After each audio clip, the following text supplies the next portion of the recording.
out. But here we go with our Big 12 North pod.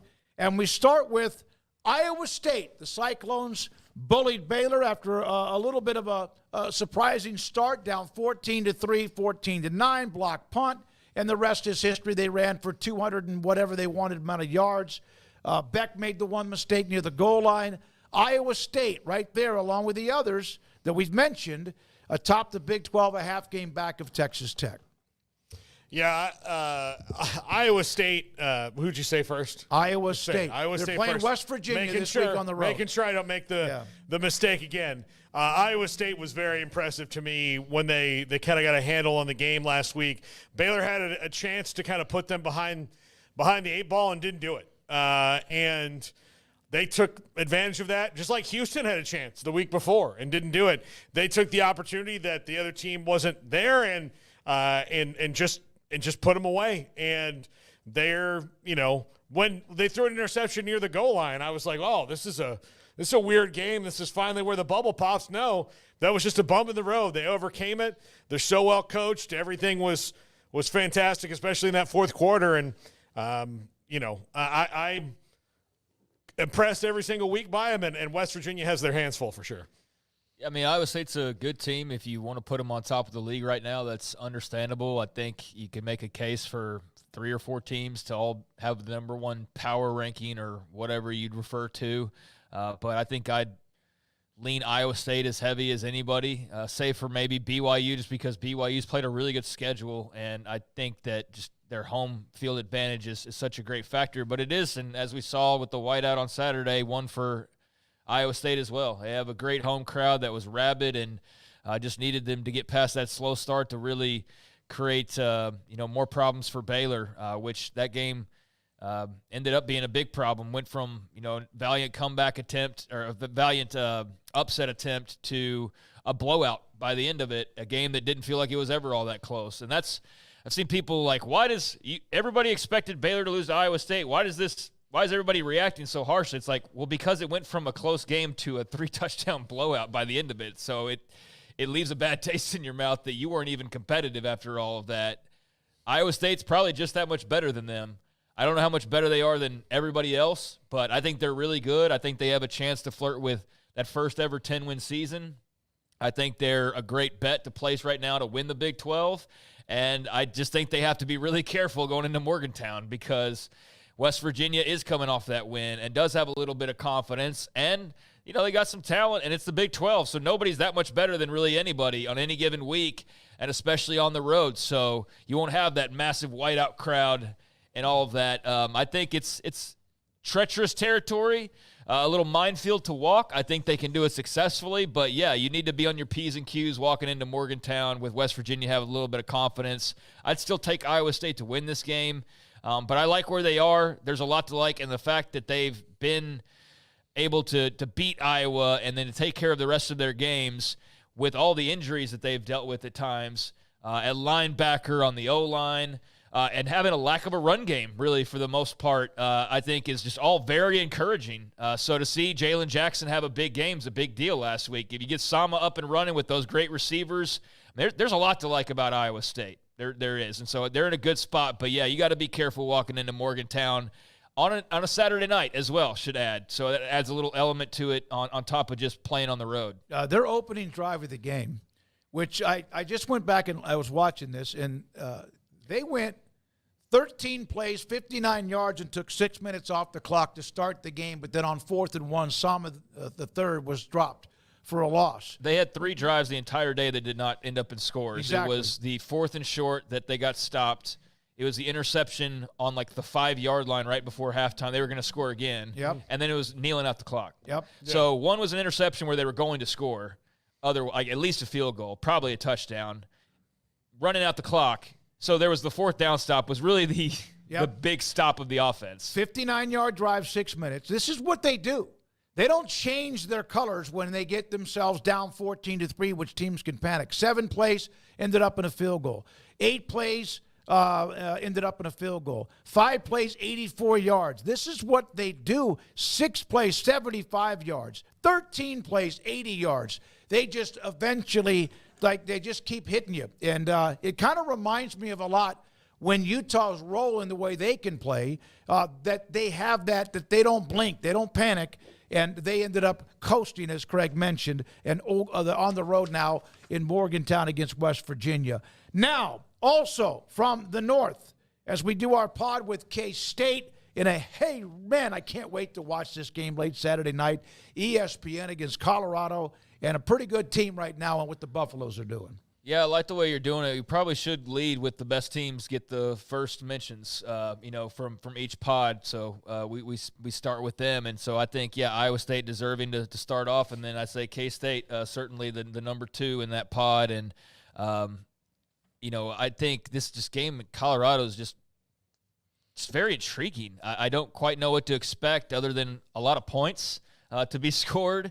And I'm just curious on how that evens out on both sides of things. But K-State got shellacked by BYU. Like we all saw that 3 weeks ago. That was a bad look. They turned around and got a really big win over Oklahoma State to make that feel a lot better. And yes, Oklahoma State is reeling right now, but I think that was just a really great sign of where K-State was, that they took the BYU lesson with the young quarterback, went on, won their next contest, and now, had a little bit of a break and have been able to get geared up for this one here. Have a little while to prepare for the passing attack that I think is what your big concern is of Shedeur Sanders and company, because if you've got questions, I think you're probably wondering about the secondary in this game quite a bit.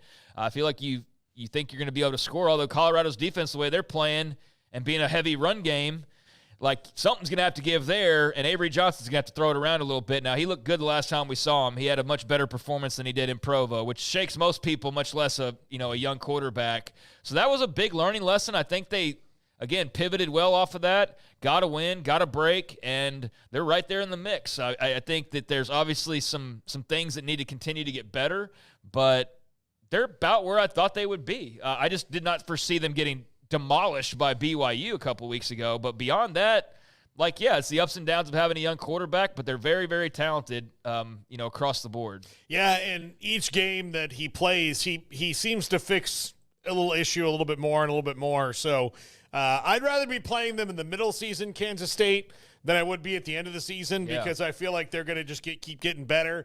But they're right there in the mix, and I still wouldn't be surprised to see them haul off and win the league. I still haven't backed off picking them to win it because I'm such a huge Avery Johnson fan. I think that, it's going to be – he's going to be better and better, and he's going to start making plays. And as they figure things out, especially in the passing game, they're going to be more lethal. Defensively, they're not quite as good as I thought they would be, but they're not like a turnstile or anything. Right, They're not Oklahoma State. Yeah, they can. Yeah, they can get stops, and I think that's the most important thing. So while they're not as scary on defense as maybe I would have predicted, this is fine. West Virginia coming off 2 wins after those 2 out of 3 losing games to Penn State, and then that just awful ending against Pittsburgh. They bounced back to beat KU and then went into Stillwater and put up a smoking of 38-14, and now they get to host Iowa State, and based on their 2 losses, they're unbeaten in the Big 12 because of the wins against KU, Oklahoma State, and if they can get Iowa State, then K-State. So their schedule right now, they're about to find out, have they kind of corrected themselves? The quarterback thing is kind of back and forth with what they're doing, and what a nice win it was in Stillwater. Morgantown will host Iowa State this week. Yeah, I mean, the back and forth because Garrett Green's been banged up, so we'll see how good to go he is, but I think that you've got to be thrilled with the way the last couple of games have gone, because those were really fork in the road type of situations where you could go off on a tangent like Oklahoma State has, for example, but you've been able to get wins even though they've been, at least in the Kansas game, that was one that could have gone either way, very much so. Then last week you just kicked Oklahoma State's ass. I mean, you did. You ran all over them. That was great to see. Just how dominant you were on the ground and how involved, the offense was in that victory. So, I don't know what the kind of feeling is around Garrett Green, but Nico Marchiol, obviously a very highly recruited player, so we've gotten to see a little bit of him. But I would think that, the confidence levels are high, although still some questions of is the shoe going to drop again or whatnot, probably for West Virginia fans. But those last couple of performances have been encouraging after starting off 1-2. So you're in the Big 12. Every week's a winnable game. Every week's a losable game. I think that's probably the case in most conferences, but I think it's especially the case here. It's like one play can make the difference in playing in Arlington or, not making a bowl game. As we're going to see with maybe Baylor with how close some of their games have been. But, yeah, very impressed with how they just ran all over Oklahoma State and Stillwater. So that's encouraging, and this will be a bloodbath, and you'd think a very physical game with Iowa State, so you hope that Morgantown gives you a little bit of an advantage playing at home. Well, yeah, go ahead. They can be fun, and then they can be boring. West Virginia's dichotomous. This is one of the best weeks of the games, though, as Yeah, Craig mentioned earlier. There could be either separation or complete, absolute. My God, some teams get to sit back and watch it. Now, Kansas. I go to their schedule. They beat Lindenwood, and they have 5 consecutive losses. Now, some of them close, but the bottom line is they have 5 consecutive losses. West Virginia, TCU, Arizona State are all games that were a part of the Big 12. They have the off week, and then they will eventually, as even what we talked about with Willie Fritz, host in Kansas City, the Houston Cougars. And, hey, Houston's defense is playing well. They're running the ball well. This could be just a free fall for Lance Leipold and KU. Yeah, they got to get right. They got to get right soon. You know that after Houston, they have K-State, Iowa State, BYU, Colorado. Yeah, they can lose one more game and make a bowl game.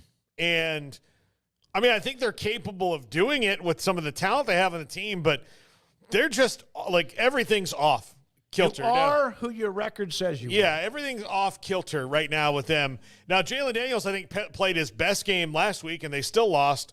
So, again, this is a team that's just not hitting on all cylinders at once at any given time. They keep losing close games, and, I don't expect to see them be any better than 3-9 or 4-8 this year. Yeah, I don't think they're making a bowl game at this point. It's just they'd have to go on such a run. It's possible, but I don't think that we've seen anything to lead you to believe that that'll be likely.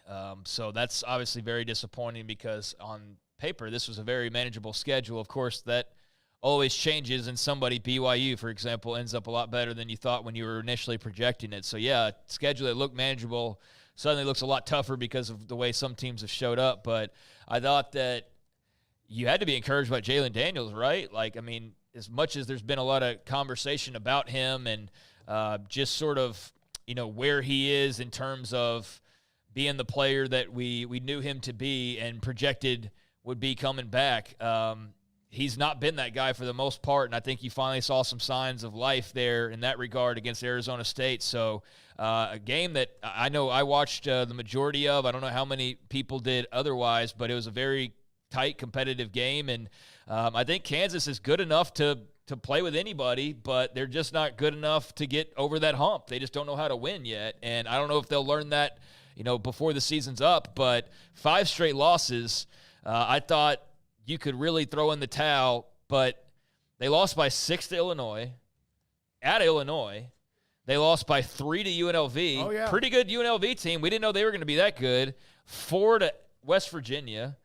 TCU beat them by 11 in a game that was close for a large portion, and then you lost by 4 to Arizona State. So you've been in all of these games, and you're not that far off from flipping that record around, and I think that's the thing you hold on to. And then you also are very encouraged by the fact that Daniels looked a little bit better. So if you can get him going, that would go a long way. But the good news is it doesn't seem like you're quitting yet. The team's still in this thing, and they know they've been very close. So that gives you some hope that in the second half maybe they can flip it around and win some games. And having said that, it's going to be very tough because they've got K-State, Iowa State, BYU. It's going to be really tough for them. And then who knows where Colorado is. I think that's the week prior. The week prior. But Kansas or the needs week a bye. Of Thanksgiving. No. Yeah, Colorado's on that schedule as well. Yeah. The only team that's like a layup you would think would be Houston or Baylor, but even then, Houston's not a layup. But they are Houston or Baylor. Yeah, right now. Yeah, they are. Besides that, it's great to have a bye week because they're kind of like some of these other teams of just it's been a long 6 weeks to start the season. Take a deep breath. Yeah, even if you're doing well, take a deep breath and try to, get a little healthy, get a little rest, get some treatment, etc.